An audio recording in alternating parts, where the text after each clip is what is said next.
मैं जब मुख्यमंत्री बना, मैंने कभी कल्पना भी नहीं की थी उस महान पार्टी की विचारधारा का, जिस महान पार्टी ने इस देश को आजादी दिलाई।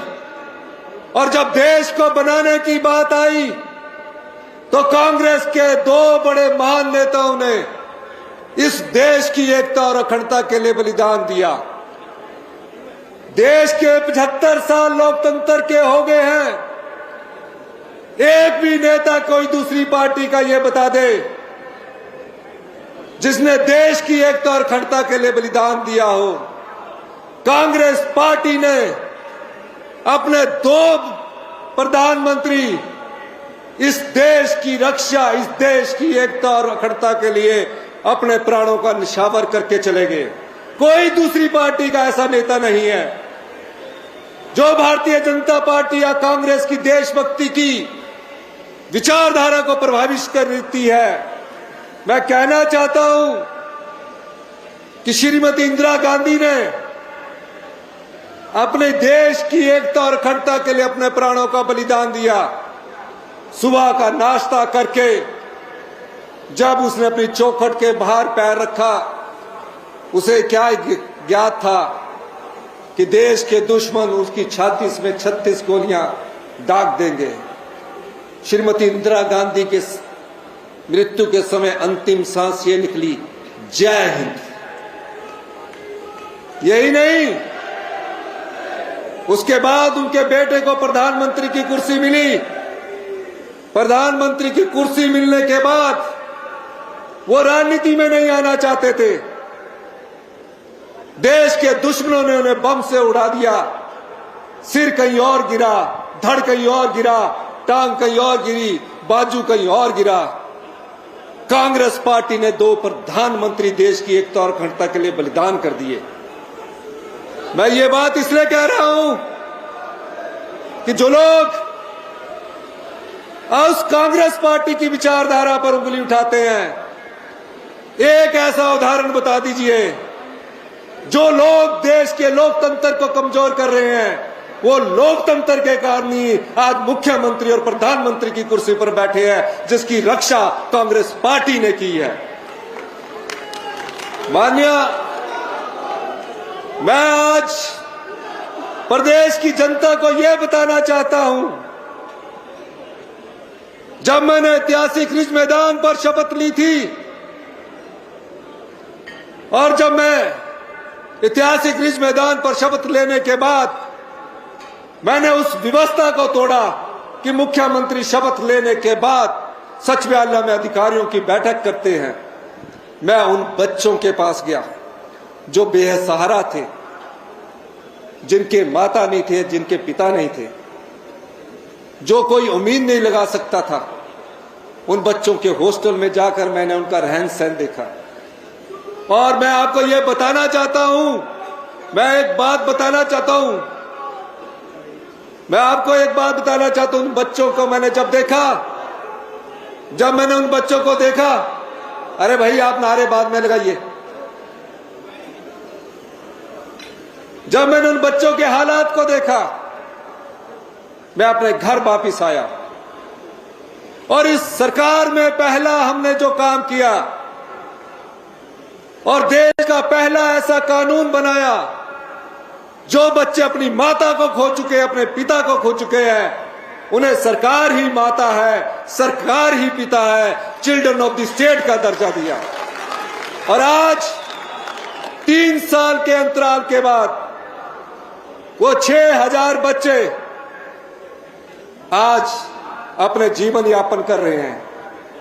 जब वो इंजीनियरिंग कॉलेज में जा रहे हैं, सरकार फीस दे रही है, हॉस्टल में रह रहे हैं, सरकार फीस दे रही है। और जिस तरह अपने परिवार के बच्चों को 4000 रुपये पॉकेट हम हर महीने की देते हैं, हमारी सरकार हर बच्चे को 6000 को 4000 रुपया महीना पॉकेट मनी की दे रही है, साल के 48,000 रुपया दे रही है।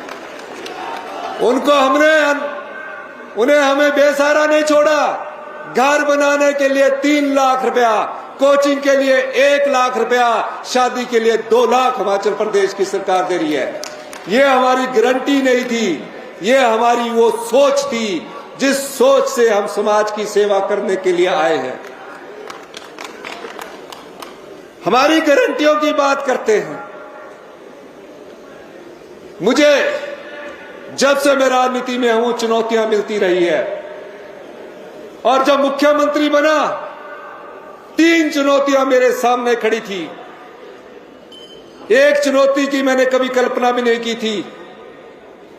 पहली चुनौती, अधिकारियों की बैठक लेने के बाद पता लगा जो आज सोशल मीडिया के द्वारा भारतीय जनता पार्टी के जो चक्कर के बीजेपी के कार्यालय में 20 लोग बिठाए हैं मेरे खिलाफ, उनको मैं बताना चाहता हूं, भारतीय जनता पार्टी की पिछली सरकार ने इस प्रदेश की गरीब जनता पर 75,000 करोड़ रुपए का कर्जा छोड़ा।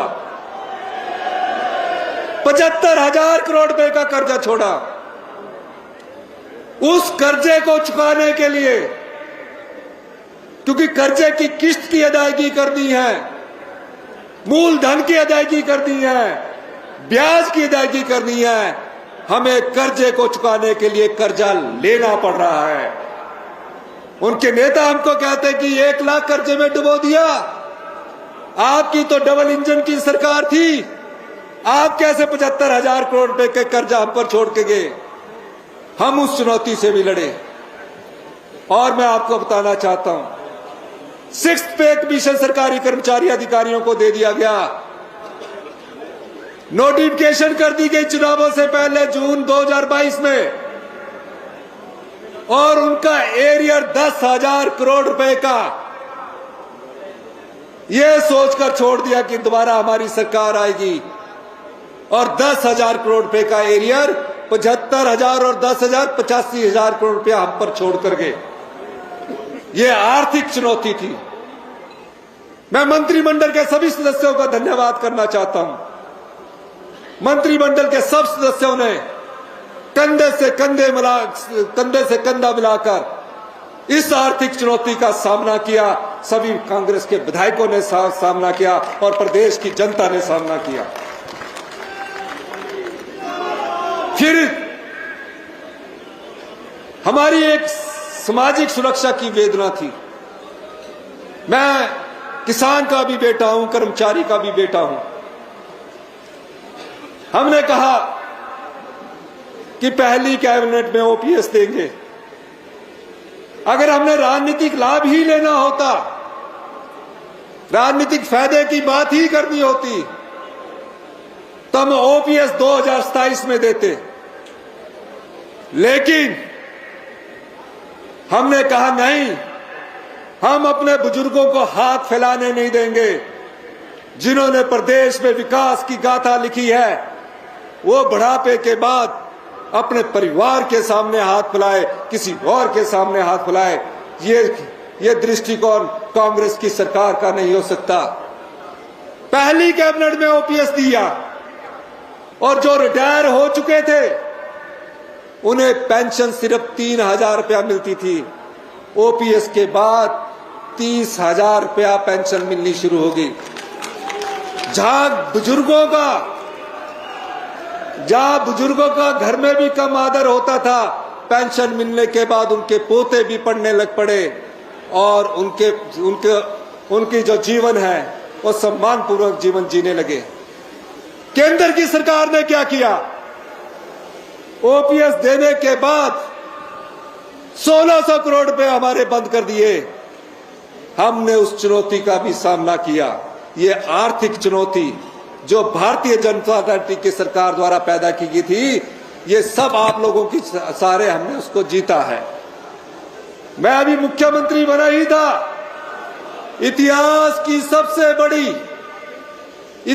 की आजादी के बाद सबसे बड़ी आपदा इस प्रदेश में आन पड़ी। 2023 में कुल्लू में भयंकर बाढ़ आई, पूरा कुल्लू अस्त व्यस्त हो गया। मैं 4 दिन कुल्लू में बैठा। मैं 3 साल के जो घटनाक्रम है इस मंच के माध्यम से बताना चाहता हूं। 75,000 टूरिस्ट फंसे हुए थे, सड़कें टूटी हुई थी, दिल्ली से एम्बेसडरों के फोन आ रहे थे। कुल्लू के विधायक सुंदर ठाकुर जी, भुवनेश्वर गौड़ जी दिन रात युद्ध स्तर पर कार्य कर रहे थे। हम जब पहुंचे, हमने सड़कें तक खुलवाई, उप मुख्यमंत्री ने पानी की योजना लाई, शिक्षा मंत्री हमारे सिर्फ हर गांव तक पहुंचे, सारा मंत्रिमंडल पीठ सब वहां था। अब कैसे लोगों को बचाया जाए, पहला कर्तव्य ये था। और उनने जहां एयरफोर्स वालों ने मना कर दिया, हमारे दो मंत्री किसी सरकार में मंत्री नहीं जाते इतने समय थे। जगत सिंह नेगी जी उस समय मंत्री थे और सीपीएस हमारे संजय बस्ती उस समय थे। जगत सिंह नेगी जी मंत्रिमंडल के सदस्य थे। ये चंद्रताल के 300 लोगों को रात के -5 डिग्री में निकालकर वापिस लाए और उन्हें घर पहुंचाया। ये संवेदनशील सरकार है।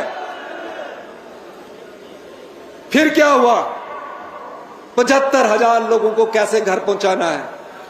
टेम्परेरी सड़कें जोड़ी गई और सारे लोगों को कीर्तपुर मनाली तक हमने लंगर लगा दिया, कोई भी भूखा इस देवभूमि से ना जाए। पूरे हिंदुस्तान में हमारी सरकार की प्रशंसा हुई, वर्ल्ड बैंक ने प्रशंसा की और भारतीय जनता पार्टी के पूर्व मुख्यमंत्री शांता कुमार जी ने भी हमारी प्रशंसा की। यह सरकार की संवेदनशीलता थी। फिर क्या हुआ, केंद्र की सरकार आई। केंद्र की सरकार ने आंकलन किया कि 23-24 में 9300 करोड़ रुपए का नुकसान हुआ है, सरकार को राहत मिलनी चाहिए। 2 साल बाद, जिसे पीडीएनए कहते हैं, हमें 2000 करोड़ की राहत मिली और राहत मिलने के बाद अभी तक सिर्फ 451 करोड़ रुपया है। 2000 करोड़ में भी 500 करोड़ रुपया हमारा है। हमारे हाथ बांधने की कोशिश की जाती है। अब उसके बाद सरकार ने 4500 करोड़ रुपए का आपदा राहत पैकेज दिया। हर परिवार को बसाना था, हर बेघर को बसाना था, हर पीड़ा को हमने सहा है, हर दुख को हमने बांटा है। एक भी व्यक्ति कोई आपदा प्रभावित होगा, 23,000 घर टूट गए। मुझे पता है हिमाचल में एक घर बनाने के लिए हम पूरे जीवन की कमाई लगा देते हैं और कोई कल्पना भी नहीं कर सकता कि रातों रात उसका घर बह जाए, पीने के पानी का गिलास तक ना बचे। कैसे बसाया जाए इन परिवारों को। अधिकारियों की बैठक होती थी, कहा नियम ये है, कानून ये है, 1,50,000 से ज्यादा हम नहीं दे सकते।